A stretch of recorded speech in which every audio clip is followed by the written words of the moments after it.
الرحيم والعاديات ضبحا فالموريات قدحا فالمغيرات. அஸ்ஸலாமு அலைக்கும் வரஹ்மத்துல்லாஹி வபரகாத்துஹு.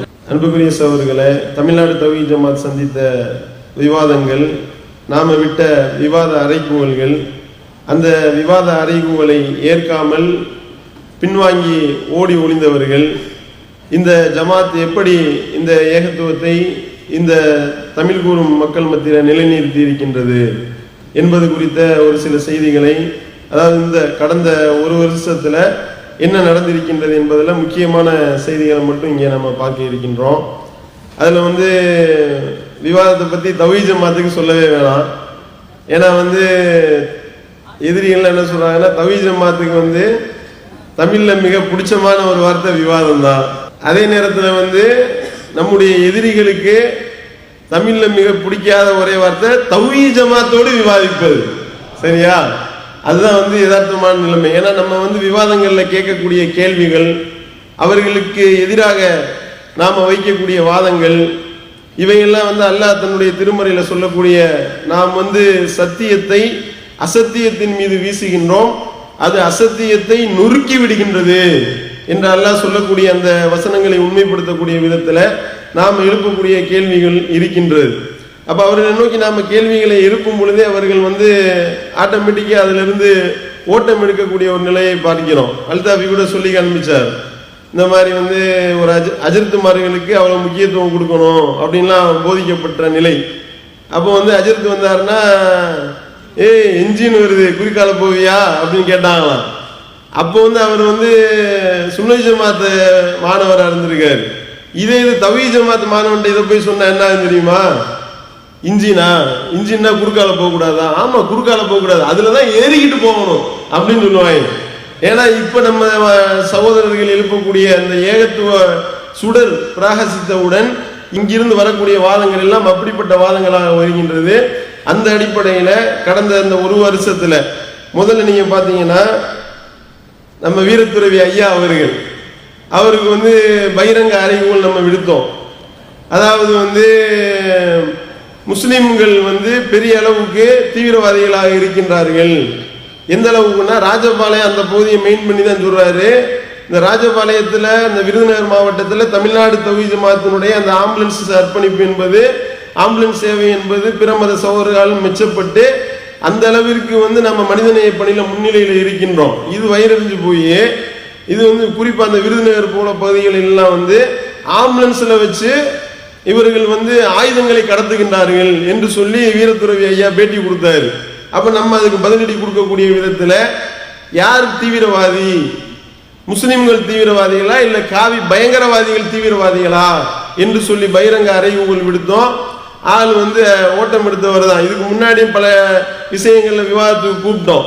முன்னாள் மாநில நிர்வாகத்தில் இருக்கும் பொழுது மாநில செயலாளராக இருந்த தௌஃபிக் அவர்கள் மூலமாகவே நாம் ராமகோபாலன் அணுகும் பொழுது ஓரளவு எல்லாத்தையும் விசாரிச்சுட்டு நான் சொல்றேன் அப்படின்ற மாதிரி சொல்லிட்டு கடைசியில் என்ன, இவங்களோட வரமாட்டேன், உணர்வு வாரியதன் மூலமா தான் அணுகுனது, உங்களோட நான் வரமாட்டேன் ஏன் அப்படின்னு சொல்லி கேட்கும் பொழுது, என்ன தேவை கேள்வி கேட்பீங்க, அதை கவரேஜ் பண்ணுவீங்க, அப்புறம் டிவிடியா போடுறதுக்கா, என்னை கேவலப்படுத்துறதுக்கா என்று சொல்லி ஓடிவிட்டார். அப்ப இதுதான் இவர்களுடைய நிலைமை. அப்ப இதே மாதிரி ஜனவரி 28 போராட்டத்தின் போதும், போராட்டம் முடிந்த உடனேயே அவர் என்ன செஞ்சாரு, ஒரு அறிக்கையை வெளியிட்டார். இந்த மாதிரி இடஒதுக்கீடு, தனி இடஒதுக்கீடு அதிகப்படுத்த சொல்லி முஸ்லிம்கள் தனி ஒரு கோரிக்கை வைக்கிறாங்க, தௌஹீத் ஜமாத்தினுடைய போராட்டத்தை மென்ஷன் பண்ணி தான் சொன்னார். அப்ப இவர்கள் விரிக்கக்கூடிய இந்த வஞ்சக வலையில யாரும் விழுந்து விடாதீர்கள் என்ற அறிக்கை விடக்கூடிய அளவிற்கு அல்லாஹ் இந்து முன்னணியினர் மற்றும் சங் பரிவாரர்களுடைய உள்ளத்துல அல்லாஹ் பயத்தை போட்டிருக்கின்றான். அதுதான் இந்த ஜமாத்திற்கு கிடைத்த ஒரு மிகப்பெரிய வெற்றி. நாம் அறைகூவல் விட்டோம், இதுவரைக்கும் அவர் இந்த விவாத அறைகூவலுக்கு பதிலளிக்கவில்லை. இப்ப சமீபத்தில் கூட தேவையில்லாம இந்த தாலி விஷயத்துல உளறி மாட்டிக்கிட்டாரு, அது தனி விஷயம். அடுத்து பாத்தீங்கன்னா, விஹெச்பியை சேர்ந்த கௌதமன், இவர் சவர் பிஜே அவர்களோட 2012ஆம் ஆண்டு டிசம்பர் மாதம் 6ஆம் தேதி இந்த டிசம்பர் 6ஐ முன்னிட்டு நடைபெற்ற விவாதத்தில் கேப்டன் நியூஸ் சார்பாக கலந்து கொண்டார். அப்ப சவர் பிஜே அவர்கள் இந்த பாபர் மஸ்ஜித் சம்பந்தமான விவரம் குறித்து தனி ஒரு விவாதத்துக்கு தயாரா என்று பகிரங்க அறைகூவல் இந்த நிகழ்ச்சியிலே விட்டாங்க. அப்ப இவர் என்ன சொன்னாரு, ஐயா சரிங்க ஐயா வச்சுக்கிருவோம், தனியா வச்சுக்கிருவோம் என்று சொன்னார்.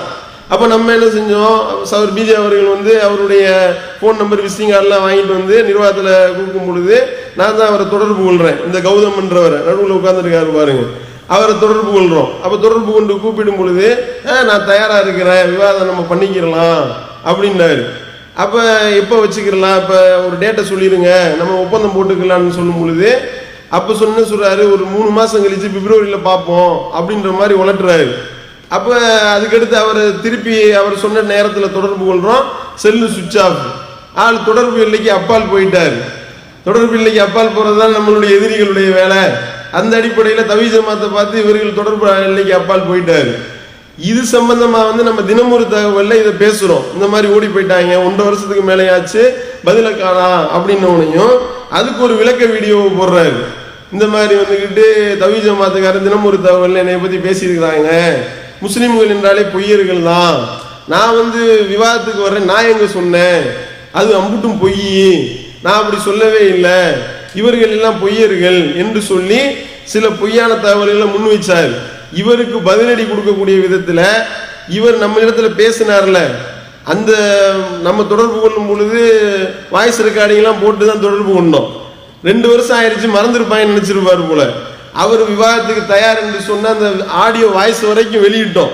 வெளியிட்டு யார் பொய்யன், முஸ்லிம்கள் நாங்க பொய்யனா இல்ல சங் பரிவார பயங்கரவாதி கோயப்பல்ஸ் நீ பொய்யனா என்பதை நாம நிரூபிக்கிறோம் என்று சொல்லி நாம வந்து அந்த ஆடியோவை வெளியிட்டு இவர் வைத்த இந்த பொய்யான வாதங்களுக்கு பதிலடி கொடுத்தோம். அதுக்கு பதில் சொன்னாரா என்றால் அதோட தலைமறைவானவர் தான். இப்ப தலைமறை நம்பர் வந்து 2 இவரு, சரியா? ஏற்கனவே ஐயா அவர்கள் ஆல்ரெடி அப்ஸ்காண்டிங்ல தான் இருக்கிறாங்க. இதை தொடர்ந்து இப்ப இவர் எஸ்கேப் ஆயிட்டாரு. அடுத்து பாத்தீங்கன்னா நம்ம ஹச் ராஜா அப்படின்ற இவரை பொறுத்த வரைக்கும் இவர் வந்து ரொம்ப வாய் துடுக்கா பேசிக்கிட்டு இருந்தார். நபிகள் நாயகம் ஸல்லல்லாஹு அலைஹி வஸல்லம் அவர்களை பத்தி இந்த மாதிரி வந்துகிட்டு பல பொண்டாட்டிகளை கட்டுனாலு, பெண் உரிமையெல்லாம் என்ன இருக்கு இங்க இஸ்லாத்துல என்று எல்லாம் பேசி ரொம்ப மோசமா பேசியிருந்தார். அதுக்கு அவர் பேசின அந்த வீடியோ கிளிப்பிங்கே போட்டு இஸ்லாம் பெண்களை மதிக்கின்றதா, இந்து மதத்துல நீ சொல்லக்கூடிய சட்டத்திட்டங்கள் வந்து மதிக்கின்றதா என்பது குறித்து நாம வந்து அடுக்கடுக்கான கேள்விகளை கேட்டோம். இது வந்து விவாதத்துக்கு தயாரா, ராஜா எங்களோட தமிழ்நாடு தவ்ஹீத் ஜமாத்தோடு விவாதம் பண்ணுவாரா, இவர் சரியான ஆளாக இருந்தால் இவர் எங்களோடு விவாதிக்க முன்வர வேண்டும். ரசூல் ஸல்லல்லாஹு அலைஹி வஸல்லம் அவர்களுக்கு பல மனைவி இருப்பதை பத்தி இவர் கேள்வி கேட்கிறாரு. இவர் கடவுளா வணங்கக்கூடிய பல கடவுள்களுக்கு பல பொண்டாட்டிகள் இருக்கா இல்லையா? மனிதனுக்கு பல மனைவிகள் இருக்கிறது விட கடவுளுக்கு எப்படி பல பொண்டாட்டிகள் இருக்க முடியும் என்றெல்லாம் கேள்வி கேட்டதுல கேவலப்பட்டு அதோட ஓடுனவர் தான். இவரிடத்துல இருந்தும் எந்த விதமான தகவல்களும் வரல. அடுத்து நம்ம சுப்பிரமணிய சுவாமி, அவரை வந்து சாமின்னு சுருக்கமா அழைப்பாங்க. இவர் என்ன சொன்னாரு, பள்ளிவாசல் என்பது வெறும் கட்டடம் தான், இடிச்சு காலி பண்ணிடலாம், ஒன்றும் பிரச்சனை இல்லை அப்படின்னு சொல்லி ஒரு கருத்து சொன்னாரு அசாம் கவுஹாத்தியில. அப்ப இவருக்கு நாம பகிரங்க அறைகோல் விட்டோம். பகிரங்க அறைகோல் விடும்பொழுது என்ன சொன்னாரு, என்ன நம்ம கேள்வி வச்சோம், அதாவது வந்து கட்டடம் தானே, பள்ளிவாசல் என்பது கட்டடம் தான், அதனால இடிச்சிடலாம் அப்படின்னா சோழவந்தான்ல இருக்கிற உன் வீடும் கட்டணம் தானடா, உன் வீட்டை இடிச்சு காலி பண்ணிடுவோமா என்றெல்லாம் எதிர் கேள்வி கேட்டு பகிரங்க விவாத அறைகோல் விடுத்தோம். இன்னும் சொல்ல போனா இந்த ஆள் சொல்லும் பொழுது என்ன சொன்னாரு, இது குறித்து முஸ்லிம்கள் யாராவது என்னிடத்துல விவாதிக்க தயாரா என்று கேள்வி கேட்டார். தமிழ்நாடு தவ்ஹீத் ஜமாத் தயாராக இருக்கின்றது என்பதை பொதுச் செயலாளர் அவர்கள் கோவையில் நடந்த அந்த கூட்டத்திலையும் டிக்ளேர் பண்ணாங்க, நம்ம தினமொரு தகவல் மூலமாகவும் டிக்ளேர் பண்ணோம். இதுவரைக்கும் வந்து எந்த விதமான பதிலும் இல்லை. அதுக்கடுத்து பார்த்தீங்கன்னா இவர் அர்ஜுன் சம்பத்து, இவர் வந்து நிறைய மதமாற்றம் பண்ண போறேன், முஸ்லீம்கள் எல்லாம் இந்துக்களை ஆக்க போறோம் அப்படின்னு சொல்லிட்டு அந்த கார் வாப்சி அங்கே நடக்கிற மாதிரி இங்கே வந்து நான் நிகழ்ச்சி நடத்த போறேன், ராமானுஜருடைய 1000வது பிறந்த நாளை முன்னிட்டு நாங்க இந்த நிகழ்ச்சி நடத்த போறோம் அப்படின்றாரு. இந்து மக்கள்லாம் கேட்டாங்க, ராமானுஜர்னா யாரு, அவருக்கு 1000வது பிறந்த நாள், 1000 வருஷத்துக்கு முன்னாடி எப்படி ஒரு ஆள் பிறந்தாரோ அப்படின்னு கேட்கக்கூடிய அளவுக்கு நிலைமை. அப்ப வந்து மத மாற்றத்தை நீங்க செய்றீங்க அப்படின்னா நம்ம இதுக்கு அறைகோல் விட்டோம். 100 குடும்பத்தை வந்து இஸ்லாத்திலிருந்து இந்துக்களை மாத்த போறோம், கிறிஸ்தவத்திலிருந்து வர போறாங்கலாம் சொன்னாங்க. கடைசியில் பார்த்தா 10 பேர் கூட வரல. காசு கொடுத்து கூப்பிட்டு 10 பேர் தான் தேறி இருக்காங்க. இவருக்கு 10 முஸ்லீம் கிடையாது, செட்டிங் தான் மட்டும்.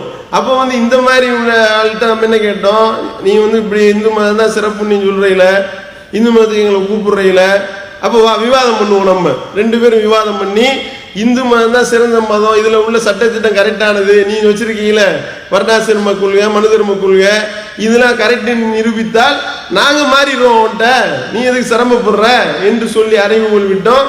இவருடைய தரப்புல இருந்து எந்த விதமான பதிலும் வரல. இவர் வந்து எந்த அளவுக்குன்னா வந்து இவர் மேல நம்ம சொல்லிட்டோமா, அதனால தவ்ஹீத் ஜமாத் மேல கேஸ போட்டு விட்டாரு. தவ்ஹீத் ஜமாத் மேல வக்கீல், அதாவது வந்து தினமொரு தகவல்ல இவரை பத்தி ஒண்ணு பேசுறோம். என்ன சொன்னோம், அதாவது வந்து லேடிஸ் மேட்டர்ல மாட்டின ஒரு ஆளை கொண்டு வந்து தந்தி டிவியில நித்திய தர்மம்னு ஒரு நிகழ்ச்சி போடுறாங்க.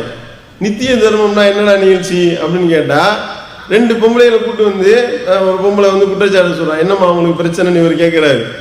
உடனே சாமி இவன் வந்து எதிர்த்தாப்புல உட்கார்ந்துருக்காளே, இவன் வந்து என் புருஷனை வச்சிருக்கா சாமி. என்ன உண்மையா, அப்படியா, என்ன சொல்றீங்க அப்படின்னு கேட்கான்.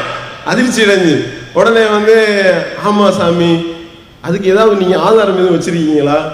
அந்த பொம்பளையோட இவன் படுத்து, என் புருஷன் படுத்து கிடந்ததை நான் என் கண்ணால பார்த்தேன், நல்ல வேலையை அந்த பொம்பளை சொல்லலை. சாமி நீங்களும் ரஞ்சிதா இருந்ததை கவரேஜ் பண்ணாங்களா, அந்த மாதிரி நான் கவரேஜ் பண்ணல அப்படின்னு சொல்லலை. அப்போ வந்து இப்படி சொல்லும் பொழுது உடனே அவர் வந்து சொல்றாரு, நம்ம வந்து ஒழுக்கம் தான் ரொம்ப முக்கியம், ரொம்ப ஒழுக்கமா இருக்கணும் அப்படின்னு சொல்லிட்டு இவங்க வந்து அந்த குடும்பத்தை சேர்த்து வைக்கிற மாதிரி போடுறாங்க. அப்ப நம்ம என்ன கேட்டோம், என்ன நீ எப்படிப்பட்ட ஆளு, நீ வந்து நித்திய தர்மம்னு குடும்ப பஞ்சாயத்து பேசுறியா அப்படின்னு சொல்லி கேள்வி கேட்டவனையும் பார்த்தா அது தினமொரு தகவல்ல எக்கச்சக்கமா போகுது. லட்சக்கணக்கான பேர் வந்து மக்கள் பார்த்து ஒரே கமாண்டா வருது. கமாண்ட் வந்து பார்த்தா கமாண்ட் பண்றவங்க எல்லாம் நித்யானந்தாவுடைய சீடர்களா வர்றாங்க. தவ்ஹீத் ஜமாத் ஃபேஸ்புக் பேஜ்ல நித்யானந்தாவினுடைய சீடர்களுடைய கமாண்டா வருது. 200-300 பேர் வந்துட்டாங்க. கூட பேசி இருந்தோம், அடையமா பார்த்துருப்பானோ, நித்யானந்தா பார்த்துட்டா போல தினமொரு தகவலை அப்படின்னு சொல்லி பேசி இருந்தா, அடுத்த வாரம் கடிதம் வந்து அண்ணன் தானே பாக்குறாங்க.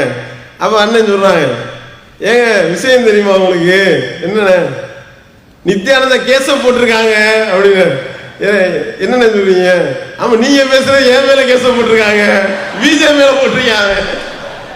எது செஞ்சாலும் பிஜே தானே. நம்மளுடைய எதிரிகள் வந்து நம்ம என்னத்தையா சொல்லுங்க. இப்ப நான் ஏதாவது எந்த ஒரு யாரு பேசுறாலும் இவ்வளவு பேச்சாளர் இருக்கிறாங்க, இத்தனை பேச்சாளர் இருக்கிறீங்க, இவ்வளவு பேரும் பேசுறீங்க, யாராவது உங்களை திட்டுறாங்களா? அவனாவது உங்களை திட்ட மாட்டான், பிஜே தான் எல்லாத்தையும் காரணம் அப்படின்னு. அது வந்து இந்த நித்யானந்தா சொல்லிட்டான், இவர் தான் காரணம் அப்படின்னு சொல்லிட்டு. எந்த அளவுக்குன்னா இந்த மாதிரி வந்துக்கிட்டு என்னுடைய கட்சிக்காரர் ஒரு வக்கீல் தான் அனுப்புறாரு. என்னுடைய கட்சிக்காரர் வந்து அவர் வந்து உங்களுடைய அந்த தவ்ஹீத் ஜமாத்தினுடைய ஃபேஸ்புக் பேஜில் உள்ள அந்த வீடியோவை பார்த்தாரு. அதை பார்த்துட்டு என்னுடைய கட்சிக்காரர் மிகுந்த மன உளைச்சல்ல இருக்கிறாரு. யார் இவர்? கடவுளா? கடவுளுக்கு மன உளைச்சல் ஆகி போச்சு. அதனால வந்து அவர் கடவுளுடைய எங்கள் கட்சிக்காரருடைய மானம் போயிருச்சு, மன உளைச்சலுக்கு 50 லட்சம், மானம் போனதுக்கு 50 லட்சம், 1 கோடி ரூபா இவர் வந்து நீங்க நஷ்டஈடு கொடுக்கணும்னு போட்டான். சௌர் பிஜே அவர்கள் பதில் எழுதினாங்க, நம்ம டிக்ளர் பண்ணோம், எங்கள் மேல நீ கேச போடுறியா போடு, உன்னுடைய வழக்கை நாங்கள் சந்திக்க வேண்டிய முறையில் சந்திப்போம் அப்படின்னு சொல்லி நாம டிக்ளர் பண்றோம். விசாரிச்சிருப்பான் போல, வேணாம் ஏற்கனவே உள்ள வேட்டி அவுத்து விட்டாங்க, இப்ப தவ்ஹீத் ஜமாத்துல போய் மோதினா கோவணத்தையும் உருவிடுவாங்கடா உனக்கு அப்படின்னு சொல்லியிருப்பாங்க போல. கடைசியில பார்த்தா அதுக்கப்புறம் அந்த இது சம்பந்தமா இவர் தரப்புல இருந்து எந்த விதமான பதிலும் வரல. நம்ம எதிர்பார்க்க தான் செஞ்சோம், வழக்கு நடத்தட்டும், நம்ம இவன் மனுஷன் தான், இவன் கடவுள் கிடையாது என்பதை கோர்ட்லயே போய் வாத பிரதிவாதங்கள் வச்சு நிரூபிக்கலாம் என்ற அடிப்படையில் தவ்ஹீத் ஜமாத் அதை எதிர்கொள்ள தயாராக இருந்தது. அதுக்கப்புறம் இப்ப செப்டம்பர் மாசம் ஒரு நடந்த நிகழ்ச்சி தினமொரு தகவல்ல இவருக்கு வந்து ஆன்மீக பரிசோதனை செய்ய சொன்னாங்கல்ல, கடவுளுக்கு வந்து ஆன்ம பரிசோதனை செய்ய சொல்லிட்டாங்க, ஆன்மை இருக்கா இல்லையா அப்படின்னு சொல்லிட்டு இவர் போய் டெஸ்ட் பண்ணாங்க. அது சம்பந்தமா கூட பேசியிருந்தோம், அது பல மக்களால் ஷேர் செய்யப்பட்டிருந்தது. அப்ப அந்த தரப்புல இருந்து பதில் இல்லை அப்படின்னும் பொழுது இவரும் வந்து தவ்ஹீத் ஜமாத் இடத்திலிருந்து தலைமறைவாக இருக்கிறார் அப்படின்றது கன்ஃபார்ம் ஆயிருச்சு. அடுத்து பாத்தீங்கன்னா இந்து ஆன்மீகவாதி இடத்துல ஒரு விவாதம், பல தரப்புல இருந்து நம்ம கூப்பிடுறோம் இந்து சகோதரர்களுடைய கொள்கை சம்பந்தமா நம்ம விவாதிக்க, ஆனா யாரும் முன் வரல. ஒரே ஒரு சகோதரர், இந்த மணிவண்ணன் என்ற சகோதரர் வந்து முன் வந்தாரு. இவர் வந்து நான் ஒரு சாமியார்னு சொல்லிட்டு வந்தாரு. தலைமையில வச்சு கலீல் ரசூல், பிஜே, நான் உள்ளிட்ட 3 பேர் விவாதம் பண்ணோம், பல கேள்விகள் கேட்டோம். பல அற்புதமான அரிய கருத்துக்கள்லாம் நிறைய சொன்னாரு. நீங்க அந்த விவாதங்கள்ல நீங்க பார்த்துருப்பீங்க. இந்த மாதிரி நம்ம கேட்ட கேள்விகளுக்கெல்லாம் பதில் சொல்ல முடியாம வெட்கி தலை குனிந்து இல்லை நான் நிறைய ஆய்வு பண்ண வேண்டியது இருக்கு, ஆய்வு பண்ணிட்டு வர்றேன் அப்படின்னு சொன்னாரு. அவருக்கு திருமறை குர்ஆனை எடுத்து கொடுத்து அவருக்கு வந்து இந்த ஏகத்துவத்தை போதிக்கிட்டு இருக்கின்றோம். போனவர் அதுக்கப்புறம் தொடர்பு கொள்ளலை. அடுத்து வந்து நம்ம ரங்கராஜ் பாண்டே அவர்கள் நிறைய ரொம்ப தன்னை புத்திசாலி மாதிரி நினைத்து கொண்டு நிறைய கேள்விகள்லாம் கேட்கறது. கேள்வி மட்டும்தான் கேட்பாரு, எவனையும் பதில் சொல்ல விட மாட்டாரு. அதுதான் பிரச்சனையே. அப்போ வந்து இது போன்ற கேள்விகளை கேட்கும் பொழுது இவர் வந்து ஒரு பச்சை ஆர்எஸ்எஸ் வெறியர். இப்படிப்பட்ட ஒரு ஆர்எஸ்எஸ் வெறியரை கொண்டு வந்து தந்தி டிவியில உட்கார வச்சு முஸ்லீம்களை இழிவுபடுத்துவதற்காகவே கேள்விகளை தயார் பண்ணி வீரமணி இடத்துல பேட்டி எடுக்கும் பொழுது இஸ்லாத்துல வந்து பெண்களை கேவலப்படுத்தலையா, இஸ்லாம் வந்து இவ்வளவு இழிவுபடுத்தலையா, தலாக்குன்னு சொல்லிட்டு பெண்ணடிமையை போதிக்கிறது இல்லையா, முஸ்லிம்கள் தீவிரவாதிகள் இல்லையா என்று சொல்லி இப்படி பல பொய்யான தகவல்களை வைக்கும் பொழுது நம்மை உண்மை முகத்தை மக்கள் மத்தியில் அம்பலப்படுத்துவதற்காக ரங்கராஜ் பாண்டேவிற்கு பகிரங்க அறிவுகோள் என்ற அறிவுகோள் விட்டோம். இவன் என்னென்ன மாதிரிலாம் உளரக்கூடிய ஒரு உளறல் பேர்வழி, ஒரு மனநோயாளி என்பதை அடுக்கடுக்கான ஆதாரங்களோட அவருடைய பேட்டியிலிருந்து எடுத்து போட்டு எப்படியெல்லாம் திசை திருப்புறான் பாருங்க என்று சொல்லி கேட்டு அது வந்து பல லட்சக்கணக்கான மக்கள் மத்தியில் ஷேர் ஆகி எந்த அளவுக்குன்னா, அதாவது வந்து நாத்திக சகோதரர்கள் நாத்திக நண்பர்கள் என்ன செய்யறாங்க, தவி ஜமாத்தினுடைய இந்த வீடியோவை அவங்களுடைய இணையதளங்களில் போட்டு ஷேர் பண்ணக்கூடிய அளவிற்கு அது வந்து நடுநிலையாளர்களையும் இந்த வாதங்கள் வந்து கவர்ந்து இழுத்து கடைசியில் நம்ம வைக்கக்கூடிய வாதத்தில் எந்த மாதிரி மேப்படியார் ஆயிட்டார் அப்படின்னா, கடைசியில் வந்து இந்த திருமாவளவனை பேட்டி எடுத்திருக்காரு. சொல்லுங்க, சரி, ஓகே, அடுத்து என்று சொல்லி கேட்கக்கூடிய அளவுக்கு அல்லாஹ் அவரை பெட்டி பாம்பாக ஆக்கி இருக்கின்றான். அப்ப இது வந்து தமிழ்நாடு தவி ஜமாத்து கிடைத்த ஒரு மிகப்பெரிய வெற்றி. மற்ற ஆளா இருந்தா வாயை திறந்திருக்க மாட்டாங்க. ஏன்னா வந்து பிஜேபி கூப்பிடல அப்படின்ற ரீதியில வந்து ஒரு இதை வச்சுக்கிட்டு இருந்தாங்க. இவரே கூப்பிடுன்னு சொன்னாராம். அப்படி இருக்கிற நிலையிலையும் இஸ்லாத்தை இழிவுபடுத்தின ஒரே காரணத்திற்காக நம்ம மூஞ்சி தெரியணுன்றது தேவையில்லை, நம்ம பேட்டின்றது முக்கியமா, இவனுக்கு பதிலடி கொடுக்க வேண்டும் என்பதுதான் முக்கியம். அடிப்படையில தான் இந்த பதிலடியை நாம கொடுத்திருக்கின்றோம் அப்படின்றத கவனத்தில் கொள்ளணும். அடுத்து வந்து ஒரு சூனிய சவால். உங்க எல்லாருக்கும் தெரியும், இந்த ஒரு 15 செகண்ட் வீடியோ இருக்கின்றத, இதுதான் வந்து தமிழகத்துல ஒரு மிகப்பெரிய ஒரு புரட்சியை, இந்த ஒரு வருடத்துல இந்த ஒரு சவால் ஒரு மிகப்பெரிய ஒரு புரட்சியையும் எழுச்சியையும் ஏற்படுத்தி இருக்கின்றது. ஒரு சூனியக்காரன் எனக்கு சூனியம் செய்யட்டும், அவனை கேட்க சட்டை வேணுமா நான் கொடுக்குறேன், தலைமுடி வேணுமா கொடுக்குறேன், காலடி மண்ணு வேணுமா கொடுக்குறேன், வேற என்ன வேணும் அவனுக்கு கொடுக்குறேன். அப்படி செய்ய எவனா தயாரா? எந்த சூனியக்காரனுக்கு ஆற்றல் சொல்லுகிறார்களோ அவனுக்கு நம்ம சேலஞ்சு பண்றோம், எனக்கு செஞ்சு காட்டு, உனக்கு 50 லட்சம் ரூபாய் தரும். இந்த ஒரு 15 செகண்ட் வீடியோ தாங்க தமிழகத்தையே புரட்டி போட்டு இருக்கின்றது. அல்லாஹ்வுடைய மகத்தான கிருபையை கொண்டு இந்த ஒரு சவாலை விட்டது தான் தாமதம். மக்கள் பேனர் வைக்கிறாங்க, போஸ்டர் அடிக்கிறாங்க, எல்லாம் சூனியத்திற்கு எதிரான இந்த பிரச்சாரத்தில் கடைசியில் என்ன, யார் முன்வரல, ஒரு தூரம் வந்து மாட்டினாரு, நான் வந்து வைக்கிறேன் சூனியத்தை அப்படின்னு சொல்லி இவர் வந்தாரு. இவர் வந்து பல்வேறு விதமான நாடகங்களை நாடி பார்த்தாரு. இவர் போட்ட நாடகம் வந்து சொல்ல வேணாம், அவ்வளவு நாடகங்கள் ஆடினாரு. ஒவ்வொன்றா கேட்கும் பொழுது இந்த பிஜே வந்து இந்நேரம் ஒரு கை உடஞ்சிருக்கு, அவருக்கு இன்னும் 2 கால வேலை செய்யாம போயிருக்கும் என்று சொல்லி முந்தின நாள் நைட்டு வரையும் சொல்லிக்கிட்டு இருக்கான். எந்த அளவுக்கு நம்பிக்கைனா, அதாவது வந்து அடுத்த நாள் வந்து நல்லா பிஜே நல்லா உட்கார்ந்துருக்காரு அப்படின்னு சொல்லிட்டு நல்லா இருக்காரு, அல்லாஹ்வுடைய மகத்தான கிருபையை கொண்டு அவர் பிஜே அவர்கள் அன்றைய அந்த தினமலர் பேப்பர்லாம் எடுத்து காட்டுறாங்க. காட்டினா இது ஏற்கனவே உள்ள செட்டிங்கு, அவர் படுத்த படுக்கையில் கிடக்கிறாரு அப்படின்னாய். அப்படிலாம் வந்து ஃபித்னாக்களை கிளப்பி இந்த அகோரி மணிகண்டன் என்பவன் ஆடிய நாடகம் வந்து கொஞ்ச நஞ்சம் அல்ல. இதுல வந்து இந்த சூனியத்திற்கு எந்த விதமான சக்தியும் இல்லை என்பதை அல்லாஹ் மறுபடியும் நிரூபித்தான். அல்லாஹ்வுடைய மகத்தான கிருபையை கொண்டு இதை மக்கள் மத்தியில் நம்ம தெளிவுபடுத்தி இருக்கின்றோம்.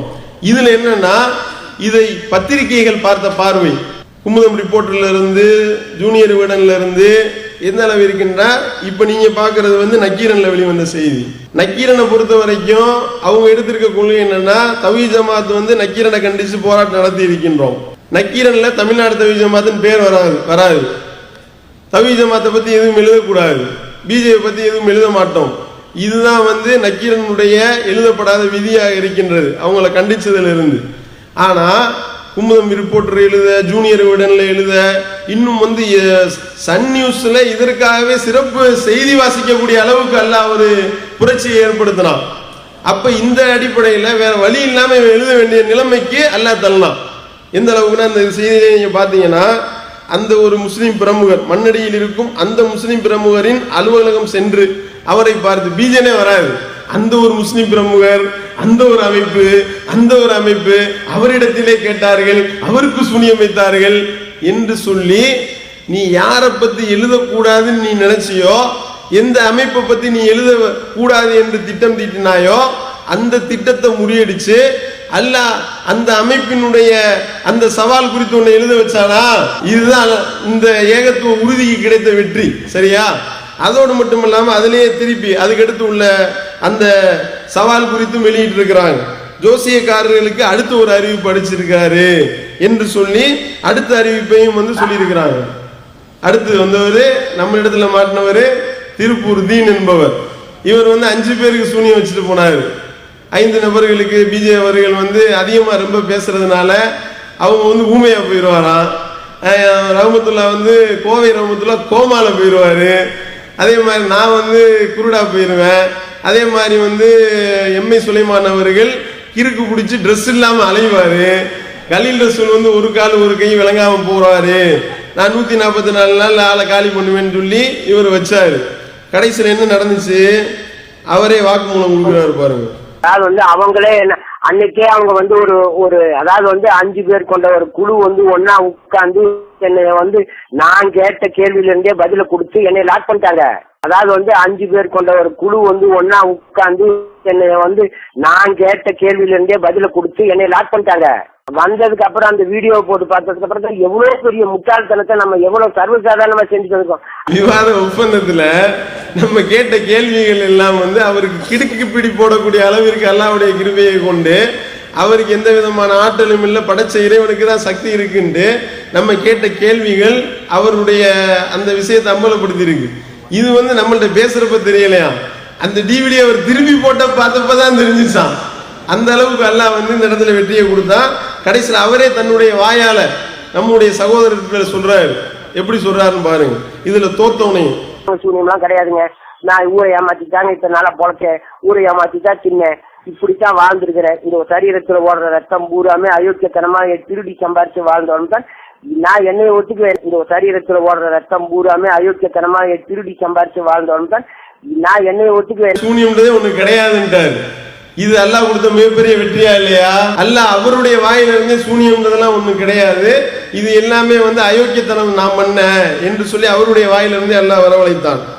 அடுத்து பாத்தீங்கன்னா இப்படி நம்ம சூனிய சவால் விட அடுத்து ஒருத்தர் தொடர்பு கொண்டார். அவர் யார் அப்படின்னு பார்த்தா சர்க்கரியாஸ் அப்படின்ற ஒரு கிறிஸ்தவ சகோதரர். அவர் தொடர்பு கொண்டு நான் சூனியம் வைக்கிறேன் அப்படின்றாரு. என்ன சூனியம் வைக்க போறீங்க அப்படின்னு கேட்டா, நான் வைக்கிற சூனியத்துல உங்களுக்கு வந்து சளி பிடிக்கும், உங்களுக்கு வந்து தலைவலி வரும், அடுத்து உங்களுக்கு காய்ச்சல் வர வைப்பேன். சுதாரி பாயிட்டாய் மற்றதெல்லாம் போட்டு தோத்து போனா அப்படின்னோடனையும் ஆகா இவங்கள்ட்ட போய் இப்படி சொன்னோம்னா லாக் பண்ணிடுவாங்கன்னு சொல்லி இப்படி ஒரு கடிதத்தை கொடுத்து நேரா வந்தார். அப்ப நம்ம அவருக்கு என்ன பதில் போட்டோம்? நான் இந்த ஆஃபர் எல்லாம் வந்து நிறைய முடிஞ்சு போச்சு. கண்ணு குருடாக்குற ஆஃபரு, காது செவிடாக்குற ஆஃபரு, கை காலு போறது, தற்கொலை பண்ணிக்கிட்டு சாவுறது, அதெல்லாம் முடிஞ்சு போச்சு. ஒரே ஒரு ஆஃபர் மட்டும் இருக்கு, இந்த காதை செவிடாக்குற ஆஃபர் மட்டும் ஒன்று பெண்டிங்ல இருக்கு, நீங்க வேணா வந்து காதை செவிடாக்கிட்டு போங்க அப்படின்னோம். அதோட ஆள் ஓடுனவர் தான், அதுக்கப்புறம் ஆளை காணோம். சரியா? அடுத்து வந்து இவர் வந்து ராஜசேகர், இவர் ஒரு சூனியக்காரராம். இவர் வந்து தொடர்பு கொண்டாரு, சூனியம் வைக்கிறேன் அப்படின்னு சொல்லி தொடர்பு கொண்டாரு.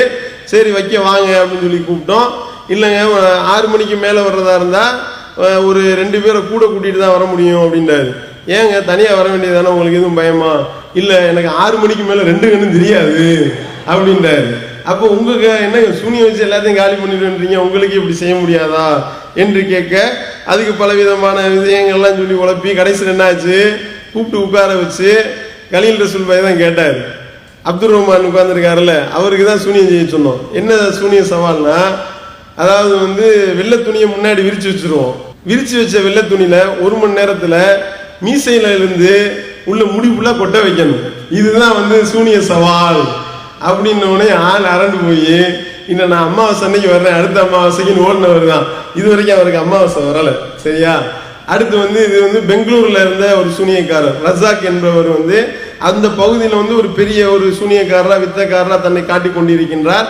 அவரிடத்துல வந்து நம்ம சகோதரர்கள் ஒட்டின போஸ்டரை பார்த்து கர்நாடகா தௌஹீத் ஜமாத் சார்பாக ஒட்டப்பட்டிருந்த போஸ்டரை பார்த்து இவர் தொடர்பு கொண்டாரு. உருது சகோதரர், அவர் நிறைய அற்புதங்கள்லாம் பண்ணிக்கிட்டு இருக்கேன்னு சொல்லிக்கிட்டு இருந்தவர்.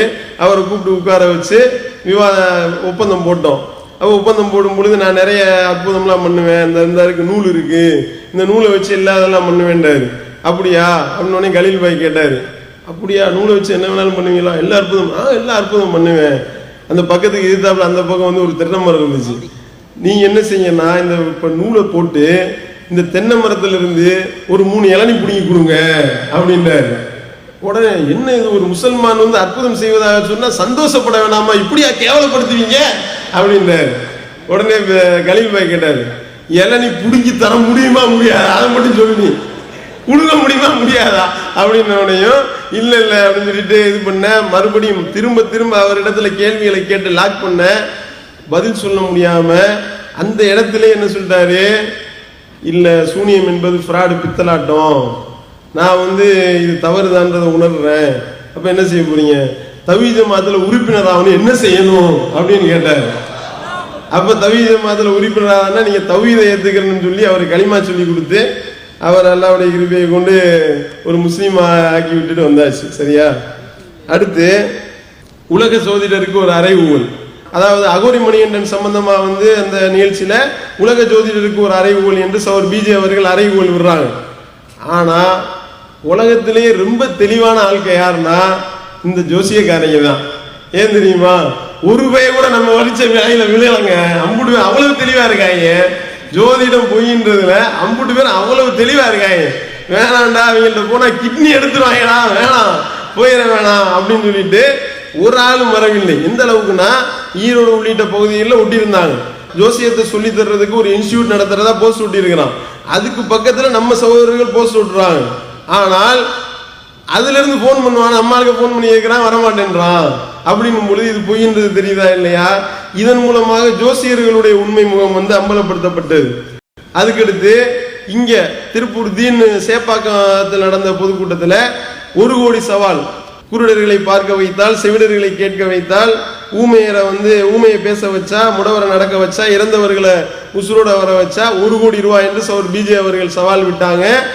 இந்த சவாலை ஏற்று யாராவது வருவாங்க அப்படின்னு பார்த்தா இதுலயும் வந்து பாதிரிமார்களும் போதவர்களும் ரொம்ப தெளிவா இருந்தாங்க.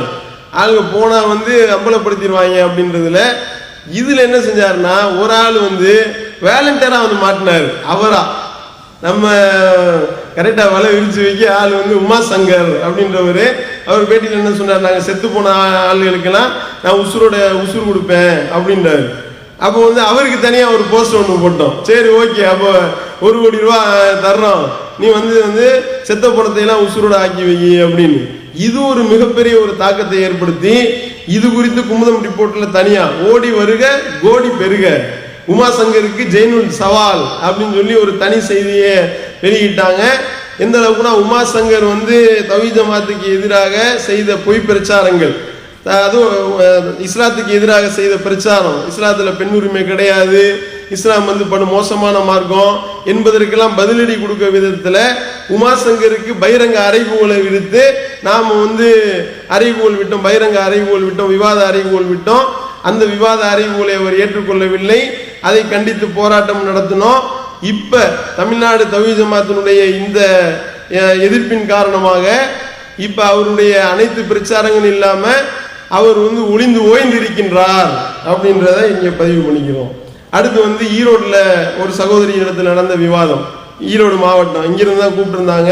இந்த சகோதரி வந்து ஒரு கிறிஸ்தவ சகோதரி, அவங்க இடத்துல விவாதத்துக்கு அழைச்சிருந்தாங்க. அவங்களுடைய இல்லத்திலேயே வச்சு இந்த விவாதம் நடைபெற்றது. அதுல நிறைய கேள்விகளை கேட்டோம் அவங்களிடத்துல. ஏன்னா இவங்களுடைய கணவர் வந்து இஸ்லாத்துல உள்ளவராக இருந்து கொண்டு அவருடைய உறவினர்களை இந்த அம்மா வந்து இஸ்லாத்திலிருந்து வெளியேற சொல்லி ரொம்ப டார்ச்சர் பண்றாங்கன்றதுனாலதான் தொடர்பு கொண்டாங்க. அப்ப இவர்களிடத்துல நிறைய கேள்விகளை கேட்டோம். அப்ப இல்ல பிதா சுதன் பரிசுத்தாவி மூணுமே ஒண்ணுதான் அப்படின்னாங்க. அப்ப மூணுமே ஒண்ணுன்னு எப்படிங்க சொல்லுவீங்க? 3 ஆம்பளைங்க இருக்கிறாங்க, 3 ஆம்பளையுமே புருஷன் தான் சொல்லி சொல்ல முடியுமா ஒரு பொம்பளை அப்படின்னோனையும் நீ எது வேணாலும் பேசுங்க, இந்த உதாரணம் மட்டும் சொல்லாதீங்க, நீங்க இப்படி உதாரணம் சொன்னாலும் என்னால் பதில் சொல்ல முடியல அப்படின்லாம் சொன்னாங்க. அப்போ இது குறித்து நிறைய கேள்விகளை கேட்டோம். அந்த மாதிரி இயேசுதான் அவங்களை காப்பாற்றுவார்னா அவரே தூக்கி சிலுவையில் அடைஞ்சிட்டாங்களே, அப்ப அவர் ஏலி ஏலி நாம சபக்தானின்னு கேட்டாரா இல்லையா அப்படின்னு சொல்லி கேட்கும் பொழுது தேவனே தேவனே ஏன் என்னை கைவிட்டீர் அப்படின்னு கேட்டாரா இல்லையான்னு பதில் சொல்ல தெரியல. ஆஹா, அவரே எப்படி கேட்டிருக்காரு, என்னை வழி நடத்தக்கூடிய ஒரு 30 வருஷம் அனுபவம் உள்ள ஒரு பாஸ்டர்ட்ட தான் கேட்கணும்னு சொல்லிட்டு அந்த இடத்துல உட்கார்ந்து ஃபோன் பண்ணி கேட்டாங்க. ஃபோன் பண்ணி கேட்டா அவர் என்ன சொல்றாரு, ஆமா இயேசு பாவி ஆயிட்டாரு, அதனால பாவி ஆனதுனால கடவுளுக்கும் அவருக்கும் மத்தியில உள்ள தொடர்பு அறுந்து போச்சு, அதனால பாவியை கைவிடத்தானே செய்வாரு கடவுள் அப்படின்னாரு. உடனே அந்த அம்மாட்ட சொன்னோம், சகோதரி நீங்க சொன்னதாவது பரவாயில்ல, உங்களை வழிநடத்தக்கூடிய 30 வருஷம் அனுபவம் இல்ல உங்களை பெரிய டுபாக்குலா இருப்பார் போலயே அப்படின்னோனையும் அவங்க சிந்திக்க ஆரம்பிச்சிருக்கிறாங்க. அவங்களுக்கு திருமறை குர்ஆனை கொடுத்துருக்கிறோம், அவங்கள ஏகத்துவத்தின்பால் அழைப்பு விடுத்திருக்கிறோம். இவங்க எந்த முஸ்லீம் பெண் குடும்பத்தை போய் டார்ச்சர் பண்ணாங்களோ அவங்களுக்கு இப்ப எந்த தொந்தரவும் இல்லாம இருக்கிறாங்க அப்படின்றதையும் இவங்களிடத்துல ஓரளவு மாற்றம் ஏற்பட்டு இருக்கின்றதையும் சகோதரர் சொல்லியிருக்கிறாங்க. அவங்களுடைய நேர்வழிக்காக துவா செய்யுங்க. அடுத்து இந்த மாதிரி ஆபெல் மஜீது, அதே முகமது வில்சனு, இது போன்ற பெயர்களை போட்டுக்கிட்டு இவங்க என்ன செய்யறாங்க, முஸ்லீம்கள் இஸ்லாத்துக்குள்ள இருந்து வெளியேறி கிறிஸ்தவத்தில் பிரச்சாரம் செய்வது போன்று படம் காட்டி கொண்டிருக்கின்றார்கள். அவங்களுக்கு பதிலடி கொடுப்பதற்காக என்ன செஞ்சோம், இந்த மாதிரி நிகழ்ச்சி நடத்தக்கூடிய ஒவ்வொரு இடத்துலையும் நம்முடைய சகோதரர்கள் போய் கம்ப்ளைண்ட் கொடுத்தாங்க. திருவள்ளூர் மாவட்டத்தில் கம்ப்ளைண்ட் கொடுத்தாங்க, திருப்பூர் மாவட்டத்தில் கம்ப்ளைண்ட் கொடுத்தாங்க, அதே மாதிரி காஞ்சி மேற்கு மாவட்டத்தில் கம்ப்ளைண்ட் கொடுத்தாங்க.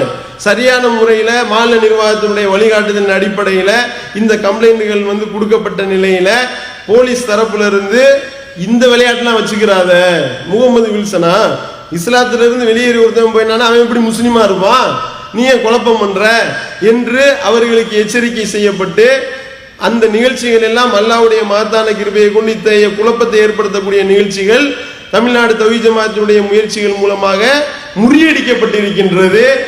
நீங்களும் உங்களுடைய பகுதியில் இந்த மாதிரி குழப்பம் பண்ணா உடனடியாக தலைமைக்கு தகவல் தெரியப்படுத்தினீங்கன்னா அதை முறியடிக்கலாம். சரியா?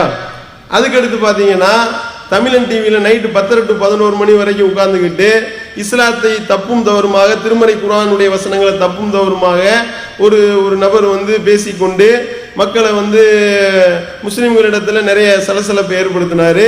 அவருக்கும் பதிலடி கொடுக்கக்கூடிய விதத்தில் அவர்கள் என்னென்னலாம் பொய் சொல்றாங்க, அவர்களுடைய வேதம் எப்படி இருக்கின்றது என்பதை அம்பலப்படுத்தக்கூடிய விதத்தில் நம்ம பதிலடி நிகழ்ச்சி ஒன்று போட்டோம் தமிழன் டிவியில் 11 to 11. அந்த நிகழ்ச்சி மிகப்பெரிய தாக்கத்தை கிறிஸ்தவ மக்கள் மத்தியில் ஏற்படுத்தினோனையும் அவங்களே அலறி அடிச்சு ஓடி போய் வேணாம் நிகழ்ச்சி நாங்க இனி குர்ஆனை பத்தி பேச மாட்டோம் என்று சொல்லி அவர்கள் அந்த நிலையிலிருந்து பின்வாங்கி ஓடிவிட்டு அவங்க பைபிளை பத்தி என்னத்தையா விளக்கம் கொடுத்துட்டு போ, அது பிரச்சனை இல்லை, நீ குர்ஆனை இழுத்தேன்னா நான் உங்களுக்கு பதிலடி கொடுப்போம், தமிழ்நாடு தௌஹீத் ஜமாஅத் உனக்கு பதிலடி கொடுக்கும் என்று நாம எச்சரிக்கை செஞ்சோம். அந்த எச்சரிக்கைக்கு பயந்து இப்ப என்ன ஒரே அந்த பைபிள் உண்டான விளக்கமா ஓடிடு, அது பிரச்சனை இல்லை, இஸ்லாத்தை சீண்டினால் சீண்டப்படுவாய் அப்படின்றத நாம அங்கே பதிவு பண்ணியிருக்கின்றோம். அவங்க போய் கமிஷன் ஆபீஸ்ல கம்ப்ளைண்ட்லாம் கொடுத்தாங்க, இந்த மாதிரி அவர் பிஜே அவர்களை கைது பண்ணணுமா. ஏன்னு கேட்டா 25 வருஷமா பைபிளுக்கு எதிராக இவர் பிரச்சாரம் பண்ணிக்கிட்டு இருக்காரு அப்படின்னு. அப்ப என்னன்னு கேட்டாங்க, 25 வருஷமா நீ என்ன பண்ணிக்கிட்டு இருந்த, இப்பதான் உனக்கு தெரிஞ்சிருக்கா என்று சொல்லி அந்த கம்ப்ளைண்ட்லாம் குப்பை கூடைக்கு போய்விட்டது. இதே நேரத்தில் சில இந்த jesusinvites.com இது சரியில்லைன்னு சொன்னாங்க. அது சம்பந்தமாக காவல்துறையிலிருந்து கூப்பிட்டு கேட்கும் பொழுது நம்மளுடைய மாவட்ட நிர்வாகிகள் போய் விளக்கம் கொடுத்தாங்க. ஜீசஸ்ன்றவர் எங்களுக்கு சொந்தமானவருங்க, நாங்க பயன்படுத்தக்கூடாதா, என்ன உங்களுக்கு சொந்தமானவரா, குர்ஆன்ல பாருங்க ஈசா நபியை பற்றி இருக்கின்றது என்று சொல்லி ஆங்கில மொழிபெயர்ப்பை கொண்டு போய் காமிச்சோம். ஆங்கிலத்தில் ஜீசஸ் தான் மொழிபெயர்த்திருப்பாங்க. அப்ப ஜீசஸ் உங்காலா காவல்துறை உயரதிகாரிகள் கேட்கிறாங்க. ஆமா எங்க ஆளுதாங்க, அப்படியா இவ்வளவு நாள் தெரியாம போச்சு எனக்கு. அப்ப நாங்க ஜீசஸ் தீர்க்கதரிசின்னு சொல்றோம், முகமது நபி ஒரு தீர்க்கதரிசி. ஆனால் இவங்க என்ன சொல்றாங்க பாத்தீங்களா, முகமது நபி ஒரு கள்ள தீர்க்கதரிசி என்று சொல்கின்றார்கள் என்று அவங்களுடைய வெப்சைட்ல உள்ளதையெல்லாம் எடுத்து காமிச்சோம். அவங்க கொடுத்த கம்ப்ளைண்ட் அவங்க பக்கமே திரும்பி அவங்களுடைய அது போன்ற அந்த இணையதளங்கள் முடக்கப்பட்டன. அல்லாஹ்வுடைய மகத்தான கிருபையால். சரியா? இது அல்லாஹ் கொடுத்த ஒரு பெரிய வெற்றி. அடுத்து இந்த சுதாகர் என்று ஒரு ஆளு, இவர் வந்து Facebookல நிறைய குழப்பம் விளைவித்துக் கொண்டிருக்கின்றார். இஸ்லாத்தை பத்தி தவறா எழுதி கொண்டு தூத்துக்குடியை சேர்ந்தவர். இவரை வந்து நம்ம பிடிச்சு இவரிடத்துல போய் விவாத ஒப்பந்தம் போட்டு பைபிள் இறைவேதமா என்ற தலைப்பில் பேசுவோம் என்று கூப்பிட்டு, இல்லை இப்போ எனக்கு நான் பிஸியா இருக்கிறேன், ஒரு 3 மாசம் கழிச்சு சொல்றேன்னு சொல்லிட்டு ஓடுனவர் தான். அதுக்கப்புறம் வரவே இல்லை. இது வந்து கிட்டத்தட்ட 7-8 மாசத்துக்கு மேல ஆச்சு. 8 மாசமாயி இது வரைக்கும் பதில் இல்லை. இந்த நிலையில இப்ப வந்து ஏதாவது இந்த Facebookல சுதாகர் கண்ணன் தூத்துக்குடியில இருந்து இந்த மாதிரி வந்துச்சுன்னா உடனடியா தலைமைக்கு தெரியப்படுத்தினீங்கன்னா இவரை விரட்டி பிடிக்கலாம். இவர் இடத்துல இந்த ஒப்பந்தம் போட்டதுக்கு அப்புறம் முஸ்லிம்களுக்கு எதிராக இவர் வாலாட்டுவது குறைந்திருக்கின்றது. தௌஹீத் ஜமாத் இல்லாத பகுதியாக தான் இவர் போயிட்டு இருக்காராம். ஏன்னா தௌஹீத் ஜமாத்துக்காரன் எவனா இருந்தானா புடிச்சு போடுவாங்கடா, பார்த்து போங்கடா என்று சொல்லக்கூடிய அளவிற்கு அல்லாஹ் ஒரு மிகப்பெரிய வெற்றி இங்கே வழங்கி இருக்கின்றான். அடுத்து பாத்தீங்கன்னா கோயம்புத்தூர்ல இப்ப சமீபத்தில் நடந்த விவாதம், இதை பொறுத்தவரைக்கும் இந்த விவாதங்களை பொறுத்தவரைக்கும் போய் நேரடியா வா விவாதம் பண்ண வர்றீங்களா அப்படின்னு கூப்பிடக்கூடாது. அப்படி கூப்பிட்டா ஓடி போயிடுவாங்க. கொஞ்சம் எங்களுக்கு விளக்கம் சொல்ல வேண்டி இருக்குங்க, எங்களுக்கு விளக்கம் சொல்லி தர்றீங்களா, நிறைய பைபிள் இருந்து சந்தேகம் இருக்கு, இந்த ரீதியில தான் கேட்கணும். அப்படி கேட்டதான் இந்த தேவராஜ் என்ற ஊழியர் வந்தாரு. கேள்விகளை கேட்டோம், அவரால் பதில் சொல்ல முடியல. ஒவ்வொரு கேள்வி என்ன சொன்னாரு, என்னுடைய சகோதரருக்கு நான் எப்படி பதிலளிப்பது என்று எனக்கு தெரியவில்லையே அப்படின்னாரு. ஏன்னா அந்த அளவுக்கு கேள்விகள் எல்லாம் வந்து கிடுக்குப்பிடி கேள்விகள் அம்புட்டும். கேள்விகளுக்கு பதில் சொல்ல முடியாம கடைசியில் வரும்பொழுது என்ன சொன்னாரு, 12 மணி வரைக்கும் பிரச்சனையே இல்லை, 2 மணி வரைக்கும் கூட நாங்க இருக்கிறோங்க, நீ என்ன வேணாலும் கேள்வி சொல்லுவோங்க அப்படின்றாரு. அப்படி சொல்லிட்டு தான் வந்திருக்கிறாங்க. கடைசியில் ஒரு 8 மணி ஆனவனையும் முடிச்சுக்கலாமா சார், 10 மணிக்கு மேல வரையும் 12 மணி ஆனாலும் பரவாயில்ல நீங்க செய்யலாம்ல. நோ, நான் அப்படி சொல்லவே இல்லை, உங்களுக்கு தப்பான இன்ஃபர்மேஷன் கொடுத்துருக்குறாங்க அப்படின்னு சொல்லிட்டு ஆள் வந்து 8:30 மணியோட ஆள் எஸ்கேப். சரியா? அடுத்து வந்து வினவு என்னும் காகித புலிகளுடன் டிஎன்டிஜே நேருக்கு நேர். இவங்களும் வந்து இஸ்லாத்தை ஒழிப்பதற்கு இருக்கக்கூடிய தீய சக்திகள் என்பதை நீங்க விளங்கி கொள்ள வேண்டும். இவங்க வந்து என்ன செய்யறாங்க, இஸ்லாத்தை பத்தி கேவலமாகவும் இஸ்லாத்துல பெண் இல்லை என்றும் இஸ்லாம் மோசமான மார்க்கம் என்றும் எழுதிக்கிட்டு இருந்தாங்க. அப்ப இவர்களுடைய அலுவலகத்திலே நம்மளுடைய தௌஹீத் ஜமாத்துடைய சகோதரர்கள் போய் நேரடியா கேள்வி கேட்க பதில் சொல்ல முடியாம, இன்னைக்கு வேலை என்ன, நீங்க ஞாயிற்றுக்கிழமை வந்துருக்கீங்க கேள்வி பதில் சொல்ல மாட்டேன், திங்கக்கிழமை வாங்க பதில் சொல்லுவோம். ஏன் ஞாயிற்றுக்கிழமையா இருந்தா சொல்ல மாட்டீங்களா நீங்க, ஏன் திங்கக்கிழமை வந்தா சொல்லுவீங்களா, திங்கக்கிழமை வந்தா செவ்வாய்க்கிழமை சொல்றேன்றதுக்கா என்று சொல்லி நாம கேட்ட கேள்விக்கு இவங்க வந்து பதில் சொல்ல முடியல.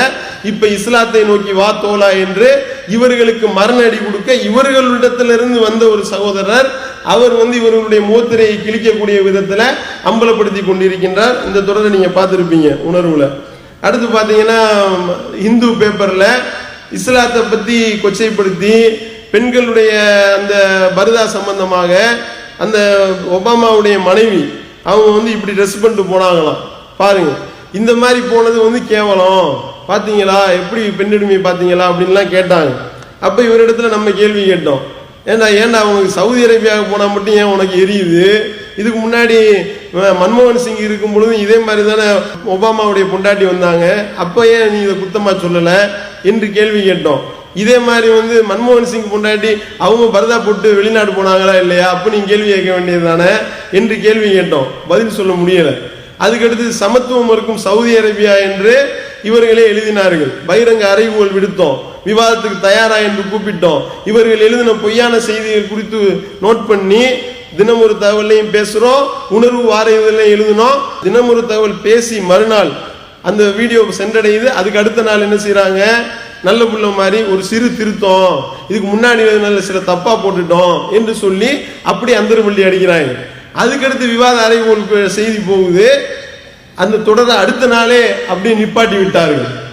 அப்ப அல்லாஹ்வுடைய மகத்தான கிருபையை கொண்டு அந்த இந்து நாளிதழிலிருந்து தொடர்பு கொண்டு மாநில செயலர் அப்துல் ரஹ்மான தொடர்பு கொண்டு, சார் கண்டனம் தெரிவிச்சிருந்தீங்க, நாங்க நிப்பாட்டிட்டோம் என்று சொல்லி இந்த இஸ்லாத்தினுடைய எதிரிகளுக்கு மரண அடி கொடுக்கப்பட்டிருக்கின்றது. அடுத்து அக்னி பரீட்சை. அக்னி பரீட்சையை பொறுத்த வரைக்கும் அந்த தலைப்பே உங்களுக்கு இது என்னன்றதை சொல்லும்.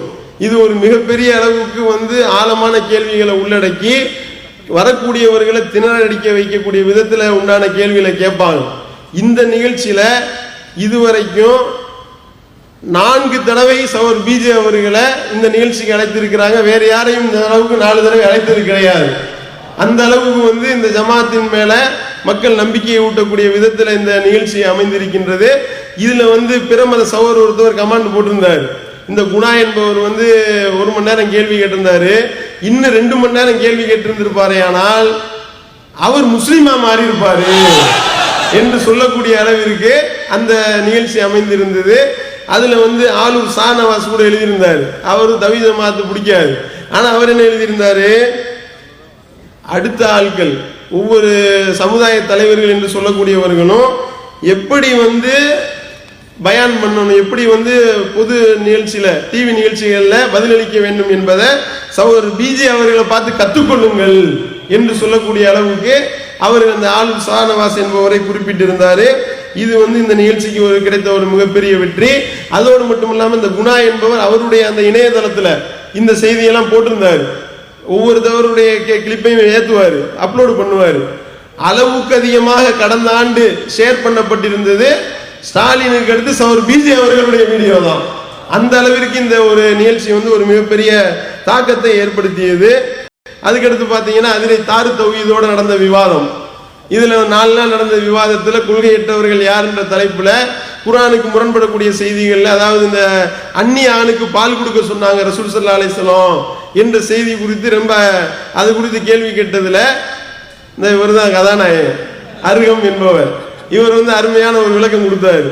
அதாவது அந்நிய பெண்ணிடத்துல ரசூல் ஸல்லல்லாஹு அலைஹி வஸல்லம் பால் குடிக்க சொன்னாங்களா அந்நிய ஆணை என்று கேட்டதற்கு ஆமா குடிக்கதான் சொன்னாங்க அப்படின்னு சொல்லிட்டு அதுக்கு விளக்கம் சொல்றாரு பாருங்க. மண்டைய யோசிங்களா, உங்களுக்கு விளக்குது நான் சொல்ற விஷயம்.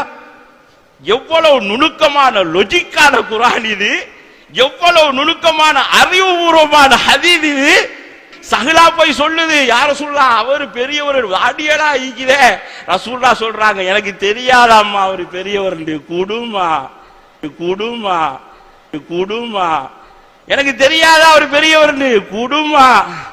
சின்னத்தில இருந்தே வளர்த்து எடுத்தால் அவரை நீ கொடுத்து இப்ப உனக்கு மட்டும் இதை நான் தாரேன் சான்ஸ். சகலா சொல்ல என்ன யார் சொல்ல பால் கொடுக்க சொல்றீங்க, அவரு என்னது அவரு பெரிய ஆளுக்கு போய் நான் பால் கொடுக்கலுமா, நீ குடுமா நீ குடு ஒன்னும் நடக்காது. அப்ப அவங்க மார்பை பிடிச்சி கொடுத்தாங்களா இல்லாட்டி சும்மா போத்தல்ல ஊத்தி கொடுத்தாங்களா தெரியாது. இப்ப இந்த சட்டத்தை பின்பற்ற முடியுமா? உங்களோட மனைவிட்ட கொண்டு நான் பால் கேட்டா தருவீங்களா அப்படிதான் கேட்கிறது. சத்தியமா நீங்க கேட்டா தரமாட்டேன், சத்தியமா நீங்க கேட்டா தரமாட்டேன், சத்தியமா நீங்க கேட்டா தரமாட்டேன். சில சஹாபாக்களுடைய கருத்துப்படி என்ன செய்யலாம், என்னுடைய மனைவிட பிள்ளை அந்த பாலை எடுத்து பால் போத்தல ஊத்தி 5 முறை நான் கொடுக்கலாம். விளங்குறா, டீயோட சேர்ந்து டீ கொடுக்குற மாதிரி நான் கொடுக்கலாம், அந்த டீயோட சேர்ந்து டீ கொடுக்குற மாதிரி நான் கொடுக்கலாம். அதுக்குதான் கலீல் பாய் கேட்டாரு, அருகம் டீ கடை வச்சிருவோமா அப்படின்னாரு. டீ கடையில பார்த்து கேட்க போறாங்க, இலங்கையில வரிசையா உங்க வீட்டு வாசல் நின்ற போறாங்க பாத்துக்கிறேங்க அப்படின்னு சொல்லி கலீல் ரசூல் நிறைய கேட்டாங்க. அப்ப இந்த அளவுக்கு பாருங்க, அதாவது ஒரு விஷயத்தை நியாயப்படுத்துறதுக்கு எந்த அளவுக்கு கேவலமா போயிட்டாங்க பாத்தீங்களா. தவ்ஹீத் ஜமாத்துக்காரன் கேட்டா கட்டாயம் தரமாட்டேன்டா, வேற யாராவது கேட்டா கொடுப்பேன் அப்படின்ற அளவுக்கு அல்லாஹ் அந்த இடத்துல ஒரு மிகப்பெரிய கேவலத்தை ஏற்படுத்தினா, இந்த இதை அதிராமண்ண நிகழ்ச்சியில போட்டு காமிச்சு, அதிராமண்ணத்துல விஷயம் தெரியல, பொதுக்கூட்டத்துல போட்டோமா இல்ல நம்ம ஆளுங்க வசூல் பண்ண போயிருக்கிறாங்க. 500 ரூபா கொடுக்கவா 1000 ரூபா குடுமா நீ குடு அப்படின்னா அதுக்கு பல பேருக்கு அர்த்தம் தெரியல. அடுத்து பாத்தீங்கன்னா நம்ம அமைப்புல இருந்து வெளியிட்டு போன அப்பாஸ் அலி, இவர் தொப்பி போட்டு ஒரு மார்க்கமா தான் இருக்கிறாரு. இதை பொறுத்த வரைக்கும் இவர் போனாரு, அதாவது இந்த ஜமாத்தை விட்டு போகக்கூடியவன் எப்படி கொள்கை கெட்டு போவான் என்பதற்கு இவர் ஒரு மிகப்பெரிய ஆதாரமா அல்ல கண்ணு முன்னாடி காமிச்சுக்கிட்டு இருக்கான். இந்த ஜமாத் ஒரு கடிவாளம் போட்டு கரெக்டா இந்த ஜமாத்தினுடைய அந்த கொள்கை கோட்பாடும் இதனுடைய இங்க இருக்கக்கூடிய அந்த உலமாக்களுடைய வழிகாட்டுதல் ஆய்வுகள் இதுதான் இவரை சரியான நிலையில நிப்பாட்டி இருந்திருக்கு. இதை விட்டு தறிக்கட்டு போய் எங்கிட்டு போறானே தெரியல. சஹாபாக்களை பின்பற்றலாமான்னு கேட்டா ஆமா பின்பற்றி தான் ஆகணும், சஹாபாக்களை பின்பற்றணும், சஹாபாக்கள் தீவிரவாதிகள் மாதிரி நம்ம காமிச்சுக்கிட்டு இருக்கிறோம் என்று சொல்லி அதை கடைசியில் எந்த அளவுக்குன்னா அந்த சலப்புக்காரவங்களே இப்ப இவரை பார்த்து ஆச்சரியப்பட்டுக்கிட்டு இருக்காங்க. என்னடா இது வாங்கின காசை விட கூட கூறாண்டா டே அப்படின்னு சொல்லிட்டு சொல்லக்கூடிய அளவிற்கு கேடு கெட்டு போய் இவர் வந்து வழி தவறி போயிருக்கிறாரு. இவரிடத்துல விவாதத்துக்கு நம்ம கூப்பிட்டோம். எந்த அளவுக்குன்னா விவாத ஒப்பந்தத்தில் கேட்கிறோம், உங்களுடைய கொள்கை என்ன சொல்லுங்க, குர்ஆனுக்கு முரண்படவே செய்யாதுன்றீங்களா, இல்ல முரண்படும் சில ஹதீஸ்கள் முரண்படாது அப்படின்னு நாங்க மறுத்த சில ஹதீஸ்கள் முரண்படலன்னு சொல்றீங்களா அப்படின்னு கேட்டா, நான் தான் கொள்கையே இல்லைன்னு சொல்றேனே, என்னுடைய கொள்கை தான் எனக்கே தெரியலன்னு சொல்றேனே, ஏன் என்கிட்ட கேட்குறீங்க இந்த கேள்விய, எனக்கு தான் கொள்கையே இல்லையே, இப்படி வேணா சொல்லுவானாங்க உலகத்திலேயே. இவர் இப்படி சொன்னாருங்க. அந்த விவாத ஒப்பந்த வீடியோ காட்சியெல்லாம் நீங்க பார்த்துருப்பீங்க. அப்ப மனநோய் கிறுக்கு பிடிச்சிருச்சுன்னு சொன்னீங்கல்ல, அப்ப மனநோய் முத்தி போச்சா? உங்கள்கிட்ட இருந்து தப்புறதுக்கு அப்படித்தானே சொல்லணும், வேற என்ன செய்யறது இப்படின்றான். அப்ப என்ன செய்ய சொல்றீங்க? இப்படி வழிகட்டு போய்விட்டால் இதுதான் நிலைமை. ஆனா இவனை கொண்டு அல்லாஹ் இந்த ஜமாத்தினுடைய உண்மைத்தன்மையை நிரூபித்திருக்கின்றான். வெளியே போய் இந்த ஆள் வந்து இந்த ஜமாத்துல மாநில பேச்சாளராக இருந்தாரு, மேலாண்மை குழு உறுப்பினராக இருந்தாரு, அவ்வளவு நாள் நிர்வாகத்தில் இருந்தார், ஆய்வரங்கள்ல இருந்தார், விவாதங்கள்ல இருந்தார். இவர் வெளியே போய் ஒவ்வொரு ஆள் வந்து நீக்கினா வெளியே போயிட்டா ஒவ்வொரு அமைப்பை பத்தி மற்ற இயக்கங்கள்லாம் கோடிக்கணக்கில் குற்றச்சாட்டு வைப்பான். அத்தனை கோடி ரூபாய் கொள்ளையடிச்சிட்டாங்க, எத்தனை கோடி ரூபாய் கொள்ளையடிச்சிட்டாங்கன்னு சொல்லுவான். இந்த ஆள் வெளியே போய் நம்ம மேல வச்ச பொருளாதார குற்றச்சாட்டு என்ன தெரியுமா? வெளியே போய் தௌஹீத் ஜமாத் ஊழல் பண்ணிட்டாங்க. யார் ஊழல் பண்ணது? யாரு? தௌஹீத் ஜமாத்தினுடைய மாநில பொருளாளர் எம்ஐ. என்னப்பா பண்ணாரு? வெளிநாடு போனா யார்கிட்ட எந்த பொருள் வாங்கக்கூடாதுன்னு சொல்லியிருக்கீங்கல்ல, உங்களுக்கு வந்து இந்த வாயிலாம் வந்து அந்த பனியில வந்து இதானதுல உதறு வெடிப்பாயிருச்சான். அதுக்கு எவரும் என்ன செஞ்சிருக்காரு? ஒரு 4 கிரீம் டப்பா கொடுத்துருக்காங்க. யாரோ ஒரு ஆள் 4 கிரீம் டப்பா வாங்கினீரா இல்லையா, மறுக்க முடியுமா அப்படின்னு. அந்த 4 கிரீம் டப்பாவுக்கும் இவர் எம்ஐ காசு கொடுத்துட்டாரு. அது அவர் அந்த வீணா போன ஆளுக்கு தெரியல. 4 கிரீம் டப்பா கொடுத்துட்டு 4ல் 2 வந்து எம்ஐ எடுத்துட்டு 2 அப்பாஸ் அலி கொடுத்துருக்காரு. 2 நீ எடுத்துக்கிட்டு 2 எனக்கு கொடுக்கலையா அப்படின்னு கேட்டான். அதுக்கு நம்ம பதில் சொன்னோம், டேய் 1000 ரூபா அது, நீ தான் 500 ரூபாய் இப்ப எம்ஐ கொடுக்குற நீ, இதுதான் பதில்.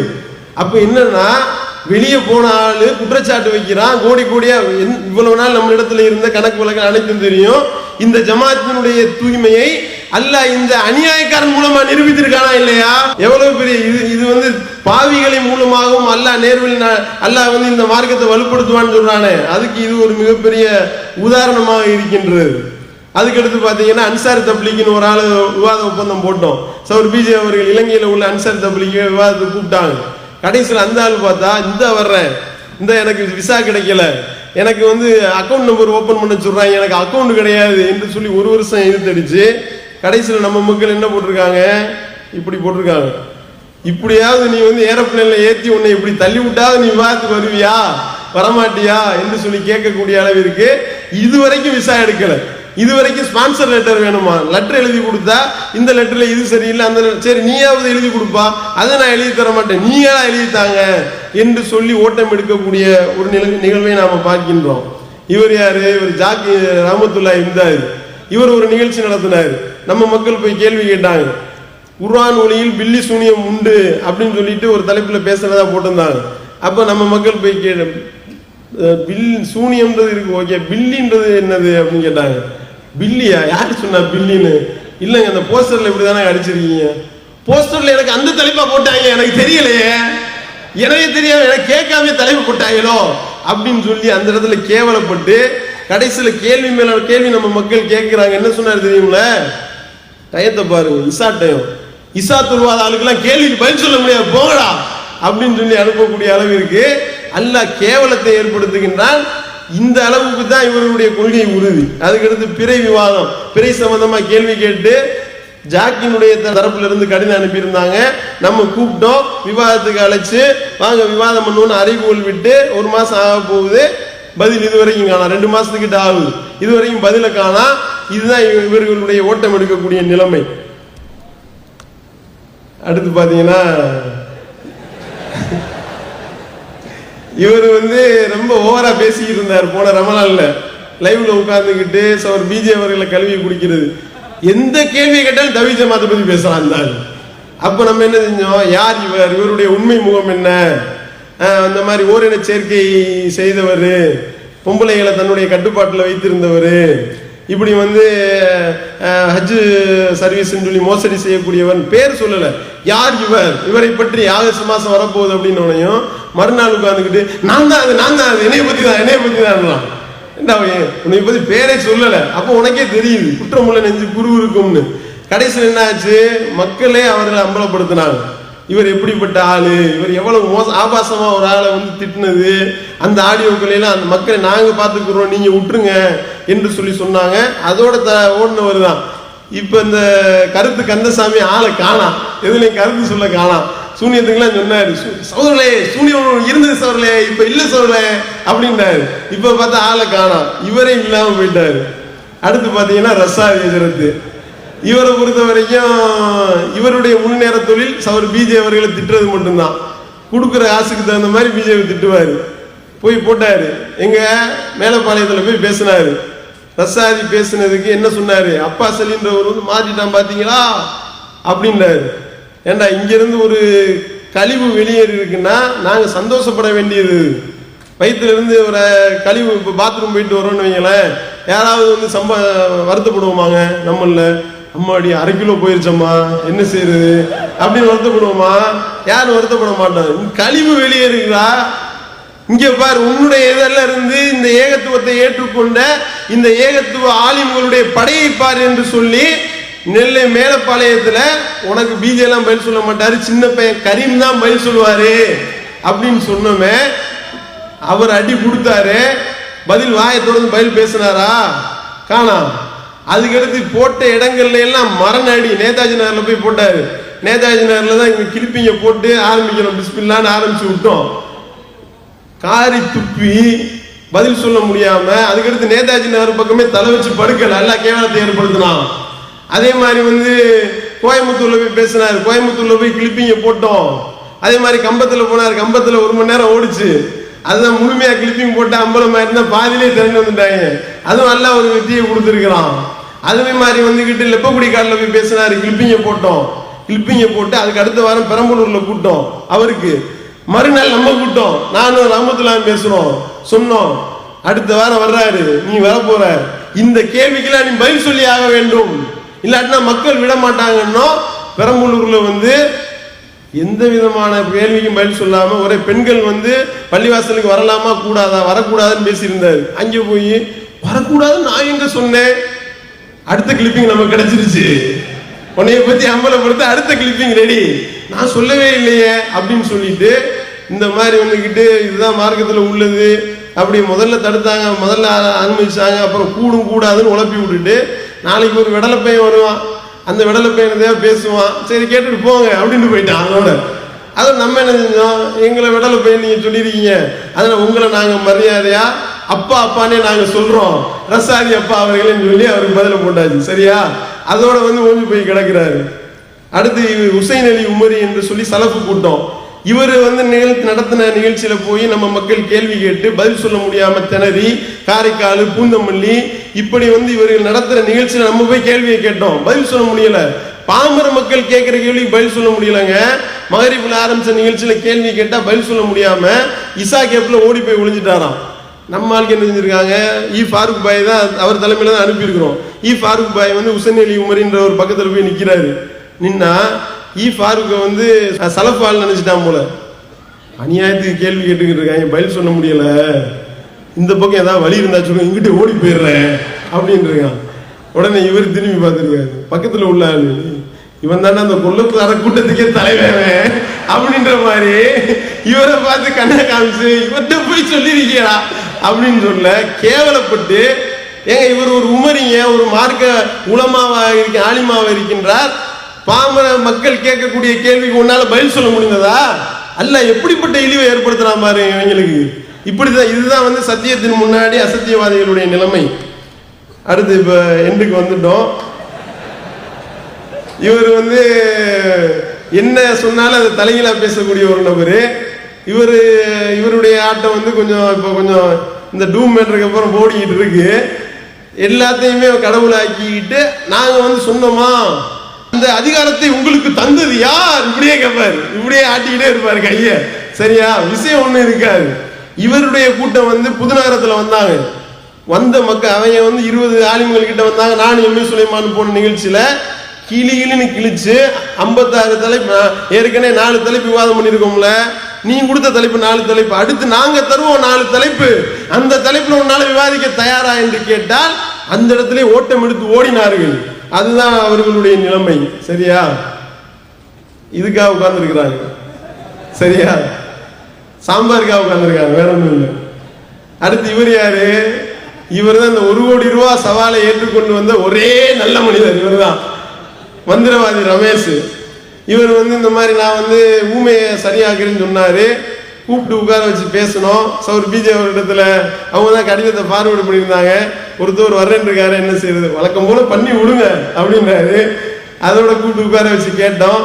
கேட்டா நான் பேய் ஓட்டுறதுல ஸ்பெஷலிஸ்ட், பக்காவா பேய் ஓட்டுவேன்னாரு. உடனே அந்த கேப்லயே சௌர் பிஜே அவரோட மசூரா பண்ணோம். ஒரு ஆள் பேயா போட்டுருவோமானே, போட்டு விடுங்க போங்க அப்படின்னு உடனே வந்துட்டாரு பேய். உண்மையிலே நம்பிட்டாங்க. இங்க பாருங்க, ஆக்சனை பாருங்க. இப்படிலாம் நடிச்சாங்க, நம்பாம இருப்பா? இல்ல ஒண்ணு இல்ல இல்ல இல்ல அப்படி யாரு யார் நீங்க? யார் நீங்க? யார் நீங்க?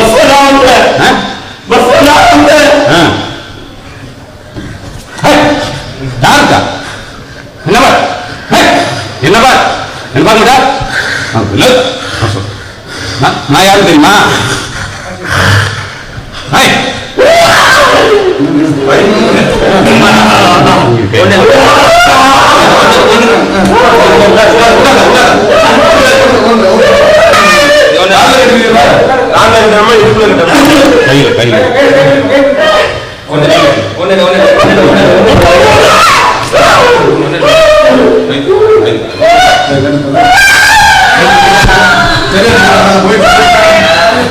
யார் நீ?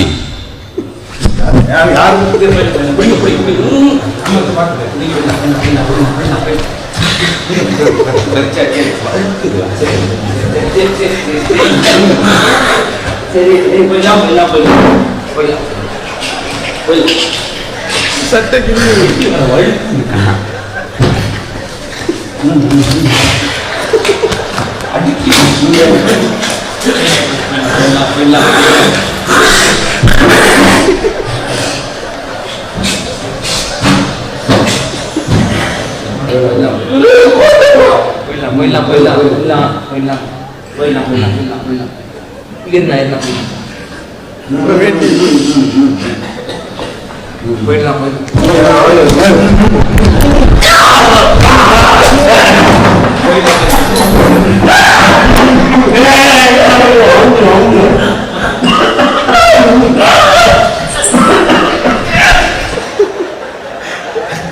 அந்த இடத்துல வந்து சிரிப்பை அடக்கி வச்சுக்கிட்டு இருந்ததா பெரிய பாடா இருந்துச்சு அந்த இடத்துல. அதோட இது என்னதான் என்ன, முன்னாடி அரை மணி நேரத்துக்கு முன்னாடி ஒரு கேப் விட்டோம். கேப் விட்டு மசோதா பண்ணா அண்ணன் தான் சொன்னாங்க, அதாவது வந்து யார் நீன்னு கேட்பான், நான் வந்து பஸ்ல தான் வந்தேன்னு சொல்லணும். சரியா? அப்படின்னு சொல்லி டைலாக் வரைக்கும் சொல்லி கொடுத்து கடைசியில பார்த்தா உண்மையிலே நம்பி கடைசியில நம்ம வந்து இது இறைவனுடைய ஆற்றல், இந்த மாதிரி இறந்தவர்களுடைய ஆன்மா வந்து இறைவனுடைய பிடியில இருக்கு என்பது போன்ற அந்த ஏகத்துவ விஷயங்கள்லாம் சொல்லி இஸ்லாத்தை போதிச்சு அவருக்கு என்ன செஞ்சோம், அவருக்கு வந்து டிவிடிக்கள் திருமறை குர்ஆனை கொடுத்து கிழிஞ்ச சட்டைக்கு பதிலாக ஒரு புது சட்டையை வாங்கி கொடுத்தோம். கடைசியில் வந்து என்ன சொன்னாரு, இனிமே இந்த ஏச்சு பிழைக்கக்கூடிய இந்த தொழிலை விட்டுட்டு உழைச்சு நான் சம்பாதிப்பேன் அப்படின்னு சொல்லி அவர் சொல்லிட்டு போனாரு. இது வந்து இந்த ஏகத்துவ பிரச்சாரத்திற்கு கிடைத்த ஒரு மிகப்பெரிய வெற்றி. அடுத்து வந்து மக்கா இமாம் இடத்துல விவாதிக்க தயாரா சூனியம் குறித்து அப்படின்னு சொல்லிட்டு ஒரு இதை கிளப்புனாங்க. மக்கா இமாம் இல்ல, சவுதி மன்னராக இருந்தாலும் தௌஹீத் ஜமாத் உண்மையை சொல்ல தயங்காது அப்படின்றத நம்ம வந்து நிறுவனம். டிஎம்எம்கே அந்த தமுகவினுடைய ஆளுக்கு தான் இதை கிளப்புனாங்க. கடைசியில் ஆஜாக்கணி போயிருக்கிறப்ப இப்ப நீ மக்கா இமாம்கிட்ட போய் அந்த மரண தண்டனை நீக்க சொல்லி நீ சொன்னையில அதை சொல்லுவோமா என்று சொல்லி கேள்வியை கேட்டோம். வெட்கி தலை குனிந்து போனார்கள். இதுதான் இந்த ஏகத்துவவாதிகளுக்கு அல்லாஹ் கொடுத்திருக்கக்கூடிய மிகப்பெரிய வெற்றி. இந்த டூமை பத்தி சொல்லவே வேணாம், இதனுடைய வாத பிரதிவாதங்கள் ஓடிக்கிட்டு இருக்கு. இதுல இந்த விஷயத்தினுடைய விஷயத்தை வச்சு நாம ஏகத்துவ பிரச்சாரத்தை இன்னும் அதிகப்படுத்த வேண்டும் அப்படின்றத கோரிக்கை வச்சுக்கிறோம். இந்த அசத்தியவாதிகளுடைய நிலைமை ஃபமா லஹும் அனி தذكرத்தி முரிலீன் கஅன்னஹும் ஹுமுருன் முஸ்தன்ஃபிரா ஃபர்ரத் மின் கஸ்வரா. இந்த அறிவுரையை புறக்கணிக்க இவர்களுக்கு என்ன நேர்ந்தது? இவர்கள் சிங்கத்தை கண்டு வெறுண்டோடக்கூடிய கழுதைகளைப் போல இருக்கின்றார்கள் அப்படின்னு நல்லா சொல்லி காட்டுறான். இந்த ஏகத்துவ படை இந்த சரியான கொள்கையில இந்த கொள்கையில உறுதியா இருக்கிற வரைக்கும் அல்லாஹ் இப்படிப்பட்ட ஒரு மகத்தான வெற்றி மேல் வெற்றியை தந்து கொண்டே இருப்பான். இந்த சரியான கொள்கையிலிருந்து நாம தடம் புரள்வோமையானால், இதுக்கு முன்னாடி போனாங்க பல பேர் போயிட்டாங்க. ஹாமித் பக்ரி அவரை மாதிரியான டேலண்டான ஆட்கள்லாம் இல்லை. அப்படி இருந்த ஆளை கொண்டு போய் எல்லாம் கபர் வணக்கத்தில் நிப்பாட்டிட்டான். இப்ப இந்த அப்பாஸ் அலி இவருடைய வழிகேட்டை போய் பார்த்துருக்கிறோம். இந்த மாதிரி எவ்வளவோ கலிசடைகள் வெளியேறி இருக்கின்றன. இந்த கொள்கை உறுதியை கடைசி வரைக்கும் அல்லாஹ் கொடுத்து இந்த கொள்கையிலே மரணிக்கக்கூடிய நன்மக்களாக வல்ல இறைவன் நம் அனைவரையும் ஆக்க வேண்டும் என்று கேட்டு நிறைவு செய்கின்றேன். வாயிதவான அல்ஹம்துலில்லாஹி.